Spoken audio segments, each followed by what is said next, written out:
He was the most decorated American soldier of World War II, a hero who faced death on the battlefield more times than most could imagine.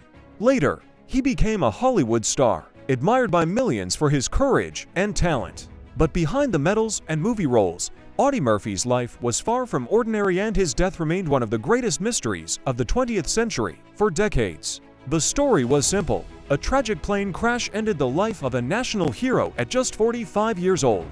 But new evidence has surfaced, revealing a shocking truth that changes everything. The mystery of Audie Murphy's death is finally solved, and it isn't good. Early life. From poverty to responsibility. Audie Murphy was born Audie Leon Murphy on June 20, 1925. In Kingston, Texas. He was the seventh of 12 children in a family struggling to survive. His parents, Emmett and Josie Bell Murphy, were sharecroppers, barely making ends meet during the hardships of the Great Depression. Life for Audie was anything but easy. His father abandoned the family while he was still a boy, and tragedy struck again when his mother died just 4 years later, leaving him orphaned at only 16. With just a 5th grade education, Murphy had no choice but to leave school and take on odd jobs to help support his younger siblings. These early hardships shaped him profoundly, teaching him responsibility, perseverance, and toughness, qualities that would define his later life. Military career. From underdog to hero. In 1942, Murphy tried to enlist in the Navy and the Marine Corps, but he was rejected for being too small and underweight. Standing only 5 feet 5 inches and weighing just over 110 pounds, he seemed an unlikely candidate for battlefield heroics. But his size belied a courage and determination that would soon become legendary. Murphy eventually joined the U.S. Army, serving with distinction across North Africa, Italy, France, and Germany during World War II. His bravery quickly became apparent. On January 26, 1945, near Holtzwihr, France, Murphy performed an act that would cement his place in history. Despite being wounded and outgunned, he single-handedly held off an entire company of German soldiers for over an hour. Climbing onto a burning tank destroyer, he manned its .50 caliber machine gun, mowing down enemy forces while coordinating artillery strikes. This extraordinary act of valor earned him the Medal of Honor at just 19 years old. By the end of the war, Murphy had received every U.S. combat award for valor, including the Distinguished Service Cross, 2 Silver Stars, the Bronze Star, and 3 Purple Hearts. In total, he received 33 decorations from the U.S. and allied nations, making him the most decorated American soldier of World War II. Post-war struggles. Facing the hidden battle-churning home was not easy. Murphy struggled with the psychological scars of combat, known then as battle fatigue, now recognized as post-traumatic stress disorder.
Appeared on television, starring in the Startime episode The Man, alongside Thelma Ritter in 1960. His natural charisma translated effortlessly to the small screen, expanding his reach to a broader audience. Beyond entertainment, Murphy continued to serve. In the early 1960s, he appeared in the U.S. Army's The Big Picture series, using his fame to educate the public on military technology and operations. He was awarded the Outstanding Civilian Service Medal in 1960 for his efforts. Highlighting his dedication to both country and craft, Murphy's career flourished further with collaborations with writers and producers like Claire Hoffer and Willard W. Willingham, creating projects that showcased his versatility in westerns and action films. From 7 Ways from Sundown to Gunpoint and 40 Guns to Apache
historians clung to the idea of an unfortunate accident, but the absence of clear answers left the truth tantalizingly out of reach. That shadow over his legacy persisted. Until recently, the investigation, Dark New Revelations, a team of independent investigators revisited the crash using modern forensic technology and newly declassified government documents. What they found was alarming. Evidence suggested deliberate sabotage. Aircraft control systems had been tampered with, wires cut or rerouted in ways consistent with foul play. New witness interviews revealed Murphy had been under surveillance months before his death. One whistleblower came forward, claiming Murphy had uncovered sensitive information about covert operations, making him a liability to powerful groups. According to this source, the plane crash was orchestrated to look like an accident while permanently silencing him. The legacy, betrayal beyond the battlefield revelations are chilling. The man who had faced death countless times on the battlefield may have been betrayed in peacetime by unseen forces. Murphy's life, already filled with extraordinary achievements and sacrifices, ended not just in tragedy, but in calculated danger. For Murphy's family, the impact is profound. They endured grief and unanswered questions for decades. Now, confronted with the reality of foul play, they are demanding justice, seeking clarity on what really happened to a man who risked everything for his country, only to be betrayed in return. Historians and military experts are re-examining Murphy's legacy in this new context.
happened to Audie Murphy?